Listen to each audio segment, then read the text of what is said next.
estamos assentados também nos muros da nossa vida, a enxergar o que está acontecendo à nossa volta e olhar para cima e dizer: em quem eu vou confiar? Naquilo que os meus olhos veem ou naquilo que eu creio segundo a palavra e a promessa de Deus? Ezequias recebeu a carta das mãos dos mensageiros e a leu, e então subiu ao templo do Senhor e estendeu-a perante o Senhor. E Ezequias orou ao Senhor: Senhor Deus de Israel, que reinas em teu trono entre os querubins, só tu és Deus sobre todos os reinos da terra. Tu criastes os céus e a terra. Dá ouvidos, Senhor, e vê, ouve as palavras que Senaqueribe enviou para insultar o Deus vivo. É verdade, Senhor, que os reis assírios fizeram de todas essas nações e seus territórios um deserto. Atiraram os deuses delas no fogo e os destruíram, pois não eram deuses, eram apenas madeira e pedra moldadas por mãos humanas. Agora, Senhor nosso Deus, salva-nos das mãos dele, para que todos os reinos da terra saibam que só tu, Senhor, és Deus. E a gente estava meditando aqui nesse texto e falamos um pouquinho da situação, não é?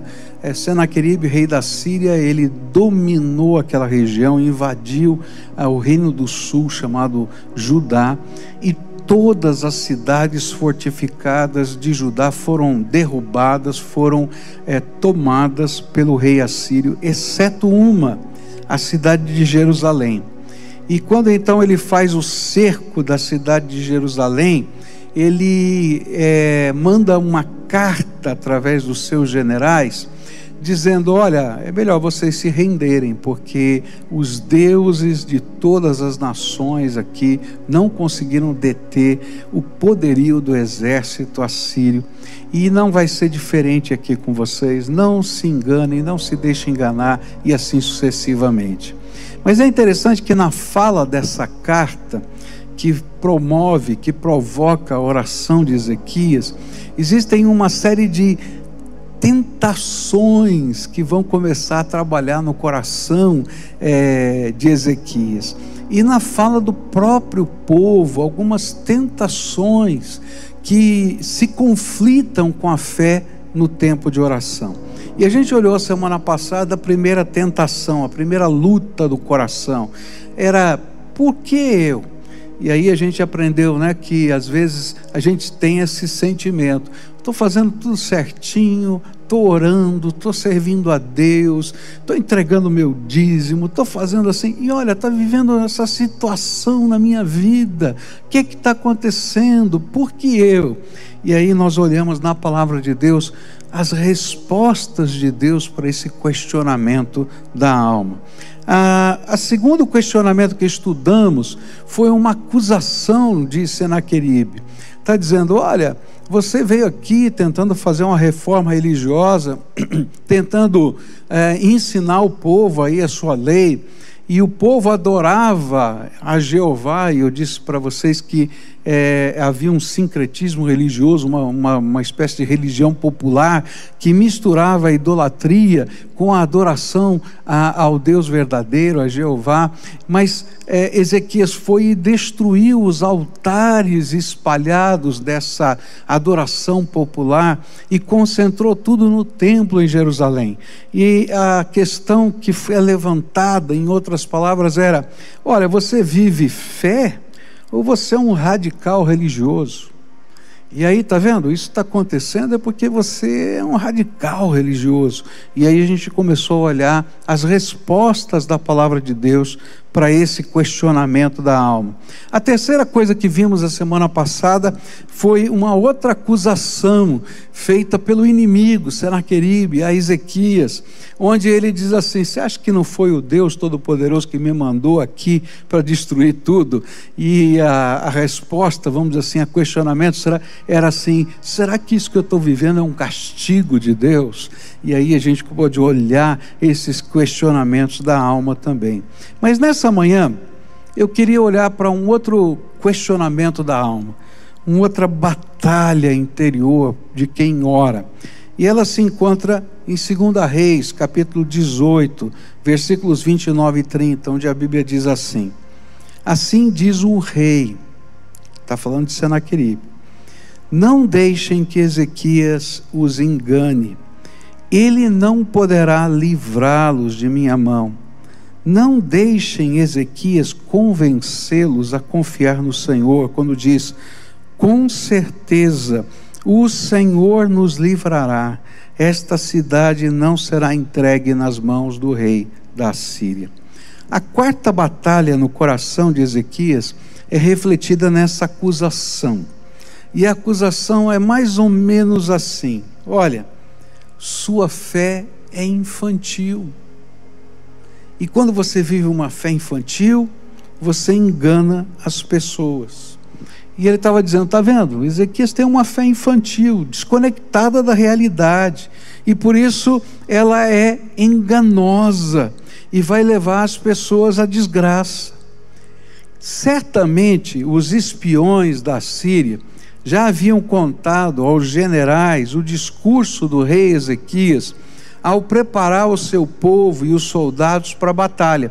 Quando começou o cerco, Ezequias fez um discurso de motivação do povo, e ele disse as seguintes palavras, em 2 Crônicas 32, versículos 7 e 8, diz assim: sejam fortes e corajosos, não tenham medo, nem se desanimem por causa do rei da Síria e do enorme exército que está com ele, pois conosco está um poder maior do que o que está com ele, mas com ele está somente o poder humano, mas conosco está o Senhor, o nosso Deus, para nos ajudar e para travar as nossas batalhas. E o povo ganhou confiança com o que disse o rei Ezequias.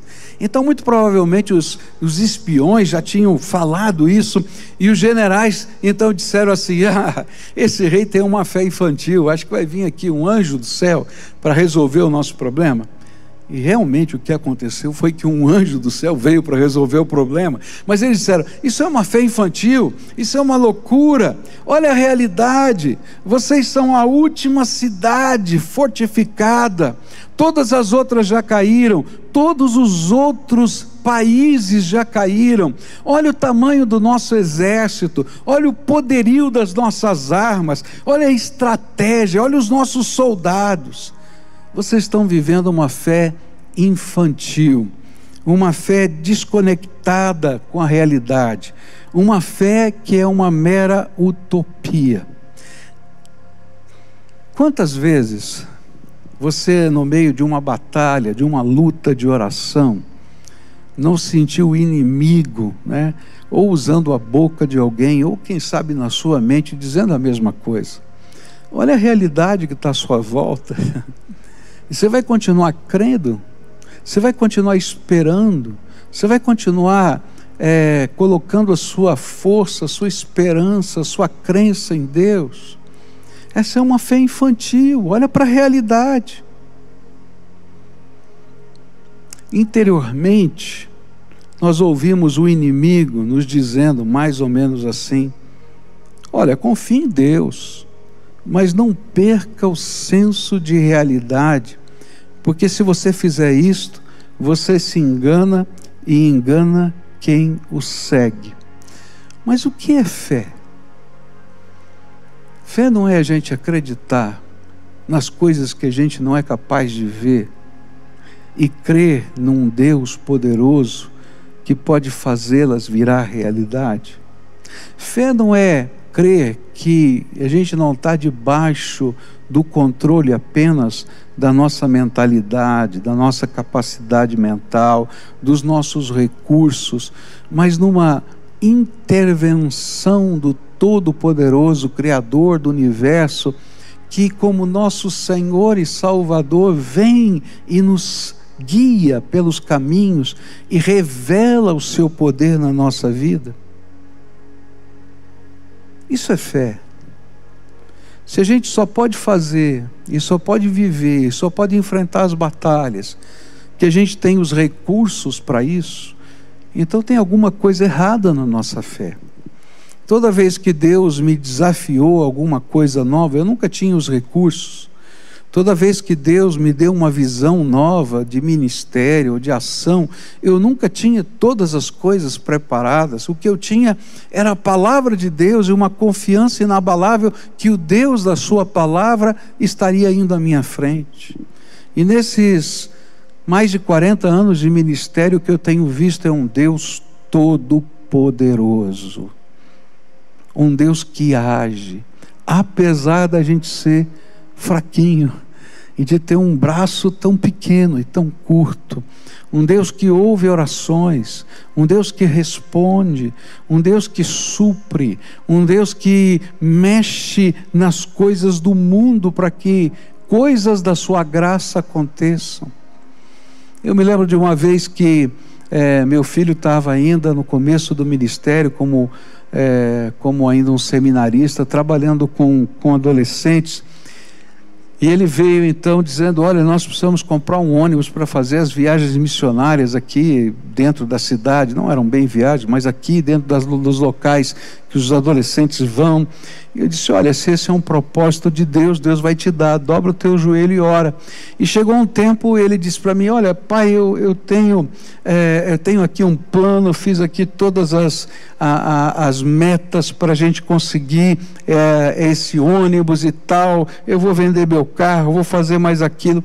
Eu disse assim: filho, ok, você pode fazer tudo isso, mas será que é isso que Deus quer? Será que Deus não quer que você, junto com os adolescentes, desenvolvam uma fé que possam enxergar o poder de Deus agindo, e não apenas a sua estratégia como líder?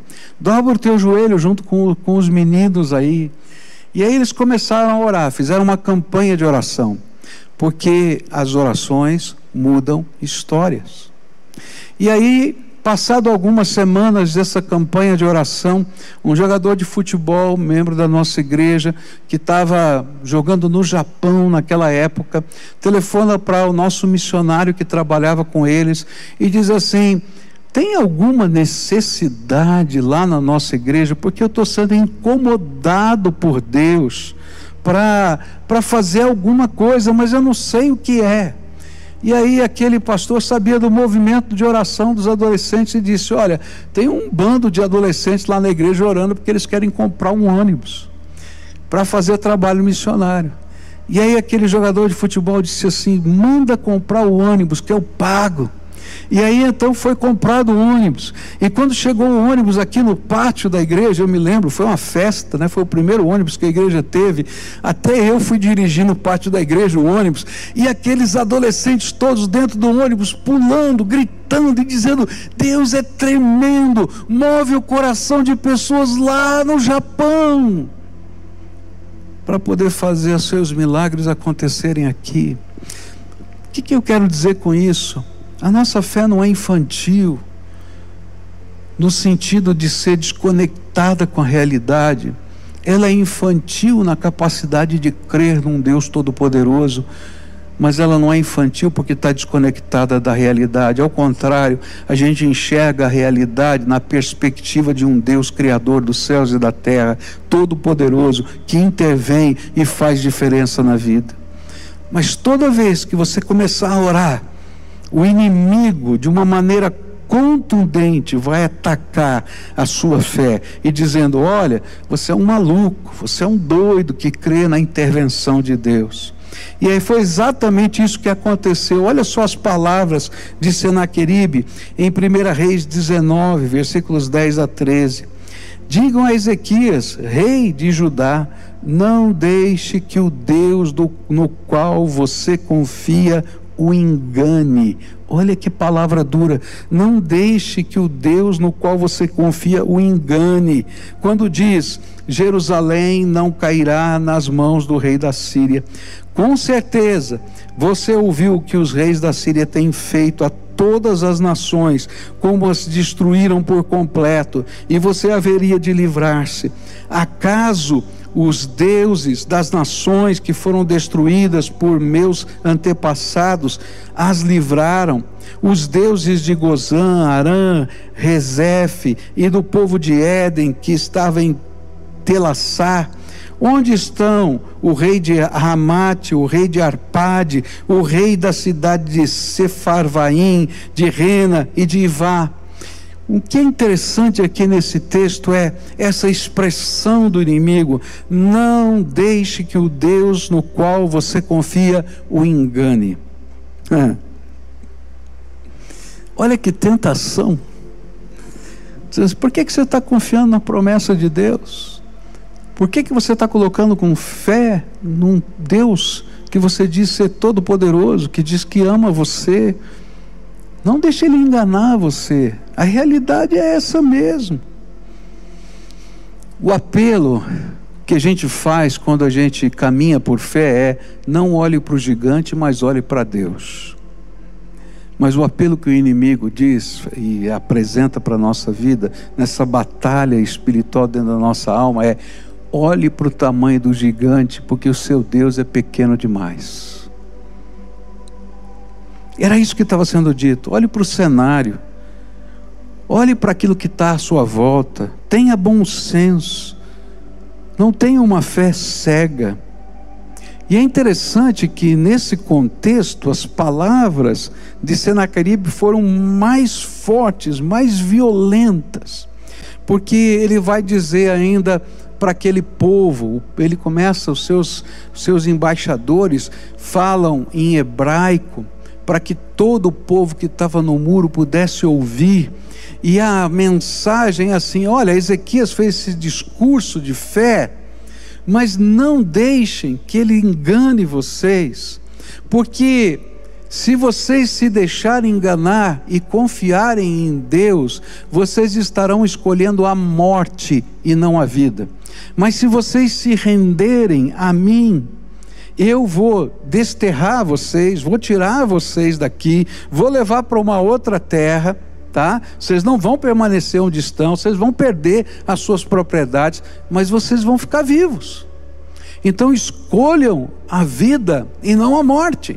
Olha que luta, que batalha. E você está olhando os exércitos à sua volta, e você está vendo que é a última cidade, só tem um muro. Na verdade eram dois muros pequenos ali para separar o exército mais poderoso da terra contra uma cidade sitiada. E olha só o que ele vai falar: não deem ouvidos a Ezequias, 2 Reis 18, 31 a 32. Assim diz o rei da Síria: façam paz comigo e rendam-se, e então cada um de vocês comerá da sua própria videira, da sua própria figueira, beberá água de sua própria cisterna, até que eu venha e que os leve para uma terra igual à de vocês, terra de cereais, de vinho, terra de pão e de vinhas, terra de oliveiras e de mel. Escolham a vida e não a morte. Não deem ouvidos a Ezequias, pois ele os está iludindo quando diz: o Senhor nos livrará.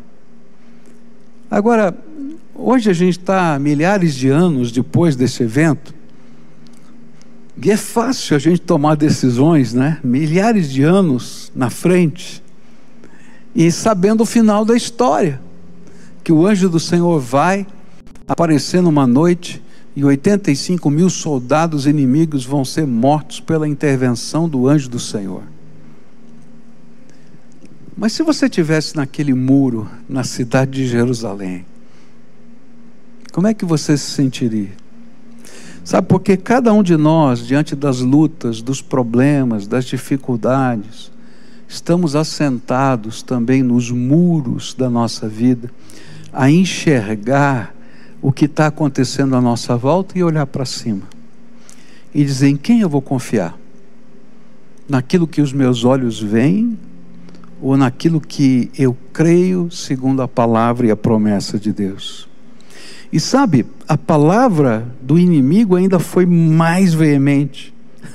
Ele vai dizer assim para aqueles homens que estavam sentados no muro: olha, não se deixe enganar, porque o cerco vai fazer vocês comerem as suas próprias fezes e beberem a sua urina, porque vai acabar a comida, vai acabar a água, e vocês vão morrer de fome e de sede, vão comer as suas próprias fezes e beber a sua urina. Isso está lá em 2 Reis 18, verso 27. E o comandante, porém, respondeu: será que meu senhor enviou-me para dizer essas coisas somente para o seu senhor e para você, e não para os que estão assentados no muro, que como vocês terão que comer as próprias fezes e beber a própria urina? Quantos eram os argumentos dizendo: não viva essa fé num Deus todo-poderoso, transcendente, que intervém e que faz diferença na nossa vida. Mas como não viver essa fé e continuar sendo um cristão?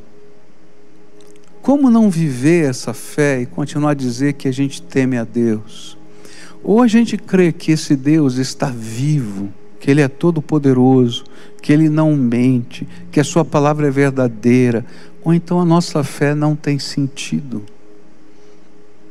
A nossa fé passa a ser apenas, quem sabe, um mitigar da nossa própria consciência.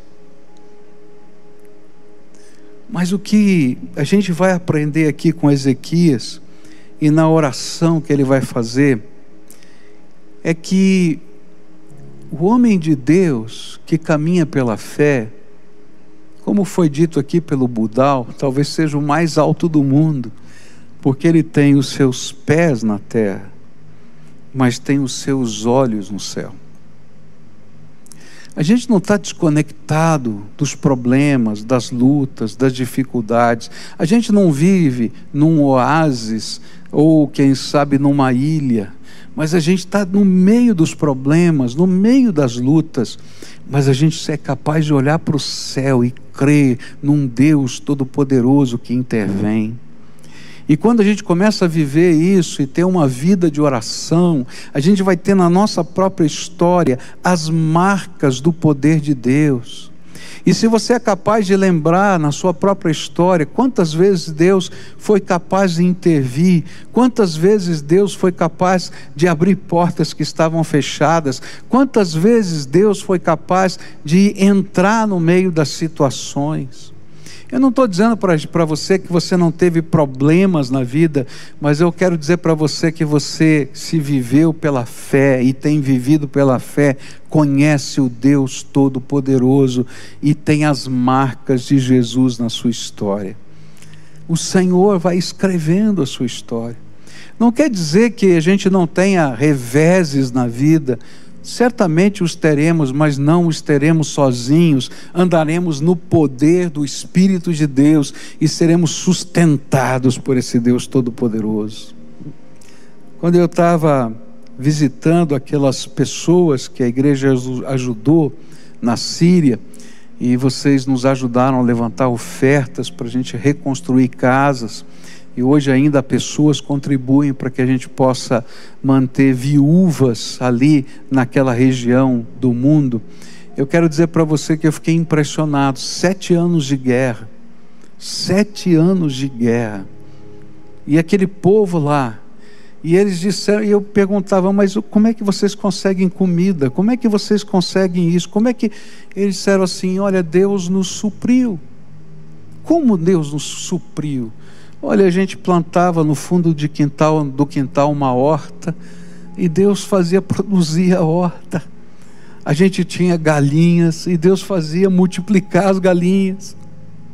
Deus levantou gente no mundo inteiro que mandava ofertas, entre eles nós também, e nós saímos por trilhas, e íamos até o Líbano, para poder trazer os alimentos por essas trilhas, no meio dos exércitos, e o Senhor nos guardou. E a gente trazia um pouco de óleo, um pouco de macarrão, um pouco de farinha de trigo. 7 anos. O Senhor estava presente. E sabe o que eu vi naquele povo, no meio da guerra, casas destruídas? Alegria, porque eles conheciam o poder do Deus vivo.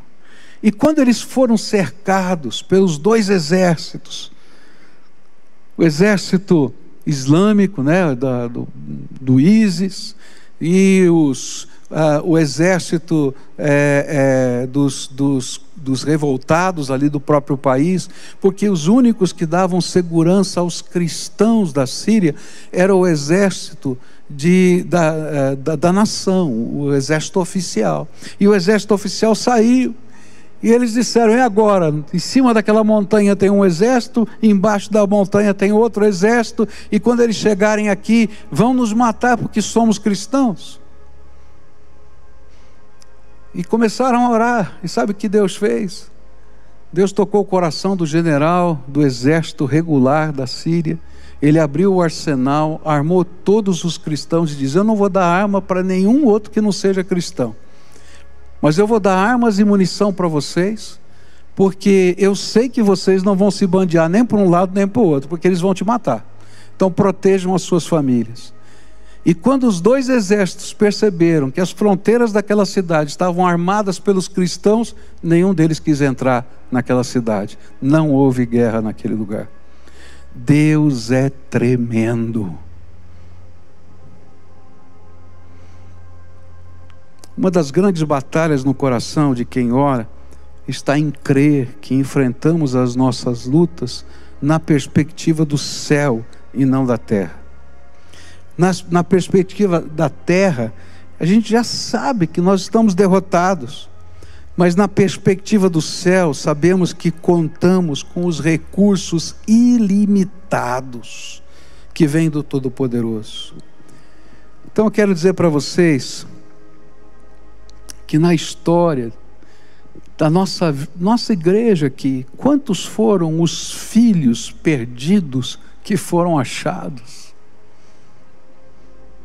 Gente que estava afastada e por causa da oração o Senhor trouxe de volta. Quantos foram os casamentos quebrados que Deus restaurou? Quantas já foram as intervenções do Senhor na minha vida e na sua vida? Nós tivemos um encontro de pastores, pouquinho antes de fechar tudo, e nesse encontro de pastores, a gente teve um momento de testemunhos, e aí esses pastores começaram a levantar, e gente, cada história. Eu estava morrendo no hospital e Deus me trouxe de volta, estava acontecendo isso, Deus trouxe de volta, e a gente ouvindo aqueles testemunhos, a gente disse: há um Deus todo-poderoso que ouve as orações e muda as histórias. E se você olhar para a sua própria história, você vai encontrar que nas vezes em que você foi capaz de crer com esse olhar que parece aos homens infantil, que você foi capaz de olhar para Deus com esse olhar, a intervenção do Senhor veio sobre a sua vida e o abençoou. A segunda coisa que eu queria trazer para você nessa manhã, e quero fazê-lo de forma breve, porque a gente já está chegando no final desse culto, foi uma outra acusação feita pelo inimigo a Ezequias, que se encontra em 2 Reis 19, versículos 5 a 7. Quando os oficiais do rei Ezequias chegaram a Isaías, esse lhes disse: digam ao seu senhor, assim diz o Senhor, não tenha medo das palavras que você ouviu, das blasfêmias que os servos do rei da Síria lançaram contra mim. Ouça, eu o farei tomar a decisão de retornar ao seu próprio país, quando ele ouvir certa notícia, e lá o farei morrer à espada.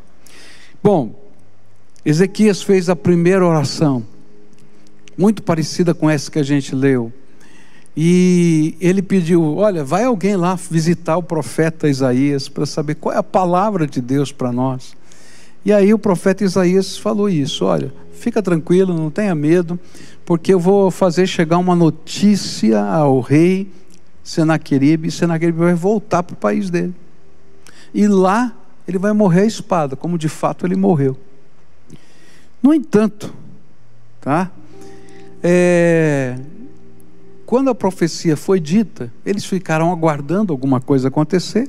E nos versículos 8 e 9, tá, do mesmo texto que nós lemos, vai dizer que essa notícia chegou. E quando o comandante de campo soube que o rei da Síria, né, havia partido de Laques, retirou-se e encontrou o rei lutando contra Líbina. Ora, Senaqueribe fora informado de que Tiraca, rei etíope do Egito, estava vindo lutar contra ele, de modo que mandou novamente mensageiros a Ezequias com esse recado. Ele recebeu uma notícia que o rei etíope estava vindo para a batalha, e ele então sai do lugar onde estava, vai para outro lugar, e ele está se preparando para isso. E então aquela primeira notícia, aquela primeira profecia começa a se cumprir, e eu fico imaginando, quando os espiões agora de Judá estão sabendo disso, começam a se alegrar: está acontecendo, Deus já mandou o sinal, é só o começo, mas ele vai embora, ele vai embora. E olha só o que acontece. E aí os espiões da Síria sabem o que está sendo dito pelo povo e mandam outro recado para a nação. Digam a Ezequias, rei de Judá: não deixe que o Deus no qual você confia o engane, quando diz: Jerusalém não cairá nas mãos do rei da Síria. Ele fala de novo. Por quê? Porque essa é uma batalha dentro da nossa alma. Sabe o que o inimigo faz? Ele diz assim: olha, profecias, sinais, promessas de Deus nada mais são do que o desejo enganador da alma humana. Isso não veio de Deus, isso foi mera coincidência, mera casualidade. Presta atenção, a notícia nova chegou, mas nada mudou. Olha aqui a sua volta, o exército continua aqui, o cerco continua aqui. Deus não pode ajudar vocês. Não deixem nem Deus, nem os seus profetas, nem os seus pastores, nem os seus líderes enganá-los. Como eu gostaria que todas as promessas de Deus se cumprissem imediatamente. Não é verdade? Já pensou que maravilha? A gente ora e amanhã, ou hoje mesmo, a gente terminou a oração, plim, já aconteceu. Mas eu tenho aprendido na minha vida, na dinâmica da oração, que não é assim que funciona. Às vezes a gente ora, Deus faz promessas, passam-se dias, meses, algumas vezes anos, até que a promessa de Deus, a profecia de Deus, a palavra de Deus se cumpra na nossa vida. E nesse tempo de espera, talvez seja o tempo de maior luta no nosso coração, porque a gente vai ter que aprender a guardar a nossa fé dentro do nosso coração e continuar crendo a despeito das coisas que estamos vendo. E foi assim que aconteceu com Maria, antes e depois do nascimento de Jesus, onde a Bíblia diz lá em Lucas 2,19, Maria, porém, guardava todas essas coisas e sobre elas refletia em seu coração. Maria tinha tido promessas, profecias angelicais, profecias, né, de Isabel, sua prima, e ela começou a ver o que estava acontecendo, e ela tinha que só guardar no seu coração e dizer: continuo crendo, continuo esperando, eu creio no Deus Todo-Poderoso. Eu fico pensando como foi com Abraão. Não foi assim quando ele recebeu a promessa de Isaac. Como foi com Daniel, quando ele está lendo Jeremias, ele diz: 70 anos para a gente voltar do cativeiro. E se as vozes da sua alma hoje o confrontam com as promessas de Deus, lembre-se, você está muito bem acompanhado por Ezequias, Abraão, Moisés, Elias e tantos outros que tiveram que guardar e aguardar o cumprimento dessas promessas no seu coração.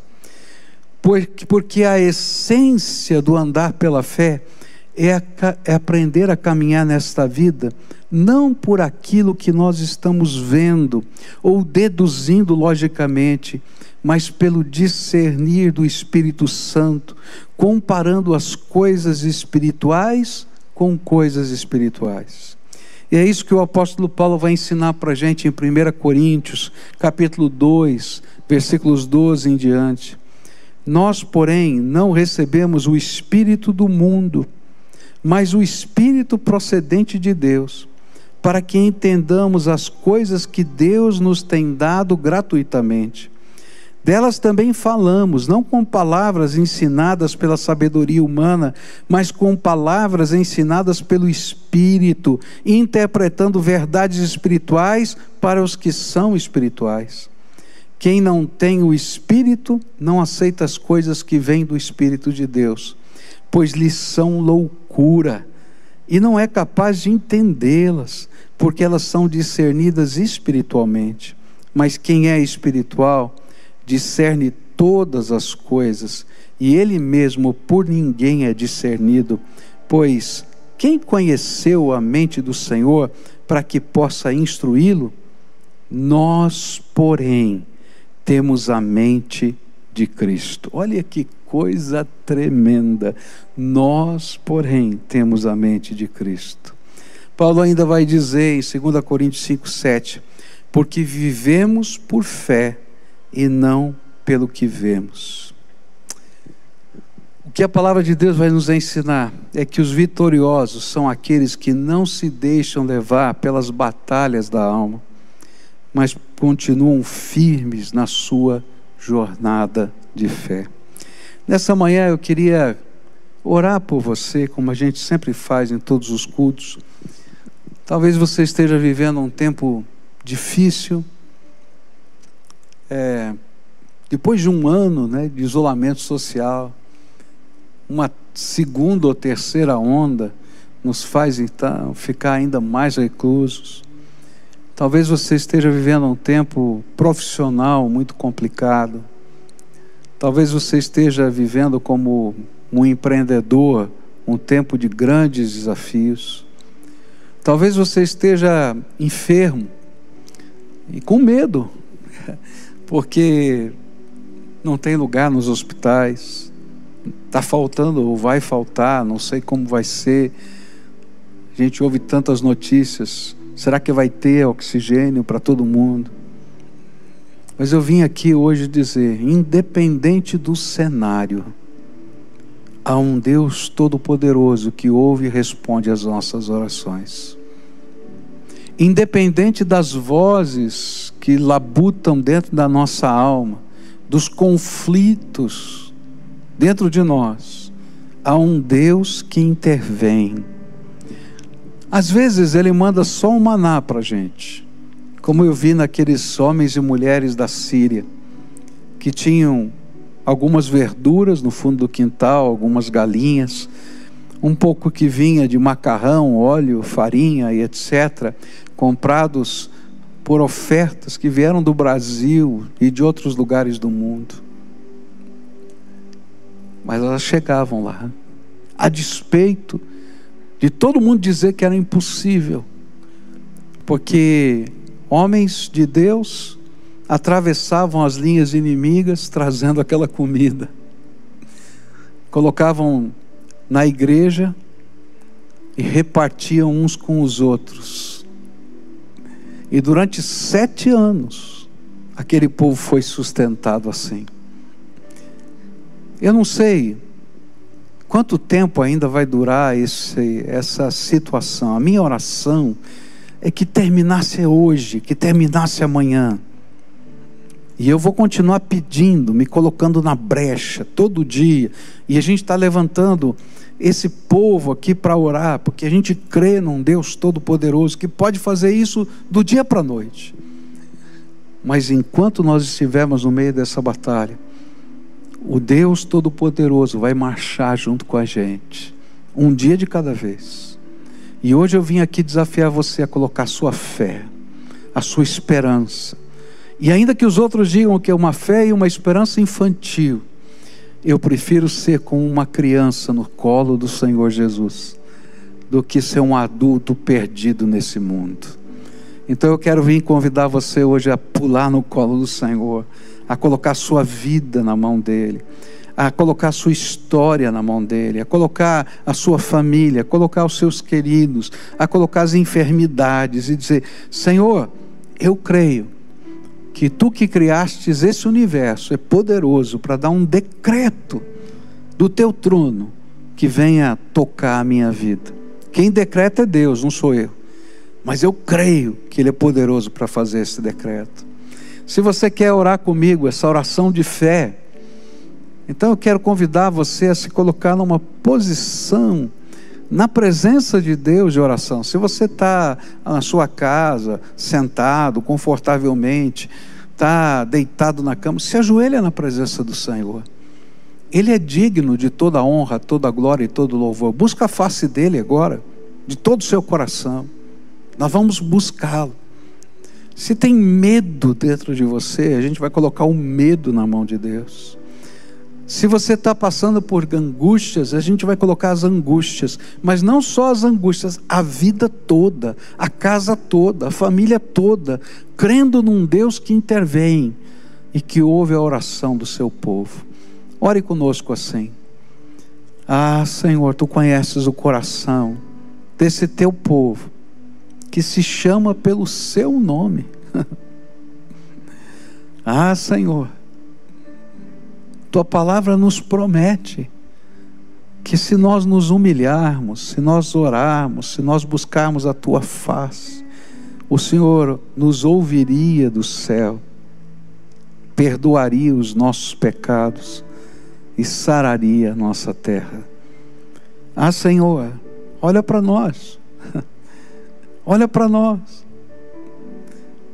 Ó Pai, olha para o coração desse Teu filho, olha para o coração dessa Tua filha, olha para as questões que estão sendo colocadas. Eles precisam da Tua intervenção, do Teu toque, do Teu amor, do Teu abraço.